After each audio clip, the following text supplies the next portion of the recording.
behind me are these four things. You know what they're called? Well, sort of. They're called TEUs. You know what that is? What business are you in? That's an abbreviation for 20-foot equivalent unit. That's what you call a container. And the TEUs is really, as was indicated earlier, one of the great inventions of our age, because it made trade across the continents and primarily across the seas, across the world, possible. Globalization, an enormous increase in growth. And it's fairly recent. I said fairly. The first dedicated container ship sailed the seas in 1968. It was a minor revolution in those days. It had 700 of these TEUs. 700. That's quite a lot. Well, things have been happening since then, to put it very mildly. And you've seen dedicated container shipping lines arriving all over the world. My favorite one happens to be Danish, and that's Maersk. And I think they are number 1 or number 2 in the world, number 2 probably at the moment. And they are operating some of the biggest ships in the world. The latest one, which was taken into service only in April, called Madrid Maersk, has 20,700 of these on board. I looked up on the net, you can do all these things today. It's at the moment off the tip of India, on its way from a container port in Malaysia, due to enter the Suez Canal as 21:05 on Friday evening, most probably heading for Rotterdam, and then distribute the goods all over Europe. A fantastic technological revolution that changed the shape of the world during a time many of us have seen.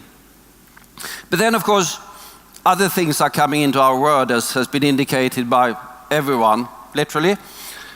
I don't have a picture here, but one of my favorite pictures is really happened some time ago, even before the first TEU. And that is when IBM still exists, American company, International Business Machines. They developed and produced a 5 megabit memory. A 5 megabit memory, that was quite something. And it was large as roughly a third of one of these containers. And I think they made 5 of them. And they shipped them around the US and shipped around the world to demonstrate that it was possible to do these things. They might not be necessary in great quantities, but you could make 5 megabit memories. Well, things have moved forward slightly since then. It's no longer that large. I mean, I got one of these smartphones, good one, fairly late one. You have to boast about something. This one is substantially smaller than that sort of big thing that was there that IBM produced. It also has a capacity that is larger. To be precise, this thing has a capacity that is 50,000 times. 50,000 times larger than that particular memory. So it can do marvelous things. And it does marvelous things. And I'm saying this not because I want to say that things have changed very much in the past. I'm saying this in order to say that leap ahead a couple of decades, and this thing will look as old as today that 5 megabit memory from IBM looks to us. We ain't seen nothing yet in terms of technology. And this is affecting trade. Container trade is not growing that much. But digital trade, last few years, 45 times. Digital value chains, services, software, that's where the future is. And you ain't seen nothing yet. So why is politics in all of this? Well, go back in time. Hanseatic League, long time ago. Bergen in Norway. Novgorod in Russia. Brugge in Belgium. Visby in Sweden.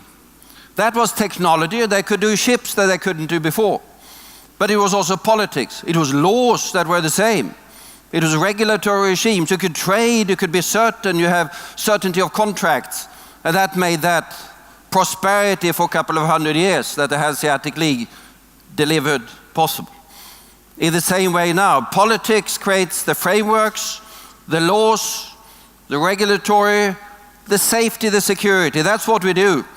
Be that in the European Union, European Economic Area, World Trade Organization, next week in Delhi, the Global Cyber Conference, discussing what norms and what rules are there to prevent war in cyberspace, conflict, disruptions, all sorts of things that could indeed happen. Politics was very important in setting the frameworks of the regulation of agricultural society. That was some time ago, although we still have agriculture. And was equally important for the industrial society, needless to say, in all sorts of different ways. And now we are in the beginning of the digital age. And politics must set the frameworks so that there's a confidence among people, the trust, the security, so that you, the innovators, the entrepreneurs, those that shape the future, can feel it can be done. And much will happen ahead. During my lifetime, the world has gone from 2.5 to 7.5 billion people. And the amazing thing ain't that, although that is amazing in itself. But the fact that a long time ago, most of them were desperately poor. Only a quarter of a century ago, half of the population of the developing world was in what the UN considered extreme poverty. Today, that's down to roughly 10%. And is heading towards virtually nothing. Globalization has brought an enormous increase in well-being across the world, child mortality down by half, length of life up substantially, everywhere substantially better. But the challenges ahead are enormous.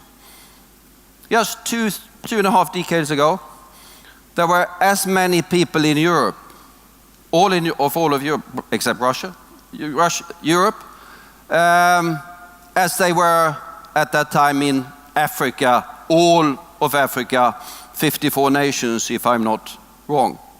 Well, that's going to change, to put it very mildly. If you take it some decades ahead into this century, there are going to be roughly 8, 9, 10 times as many people in Africa as there are in Europe. That's a change. 40% of the working age population of the world will be living in Africa, which is very close to us. And these are the changes that we have to take into account. The enormous technological and scientific changes. One of the news in the Swedish business newspaper this morning is that Swedish business is throwing 1 billion crowns into new advanced basic research in quantum computing. Remember the word? And artificial intelligence that is reshaping most things. So digitalization, demographic change, and political stability is going to create an entirely new world where change is going to be as important and as profound as from that 5 megabit to my smartphone over the TOs once upon a time. But at the end of the day, it is innovators and entrepreneurs and young people striving to change the world, like you, that are going to make the difference. Thanks.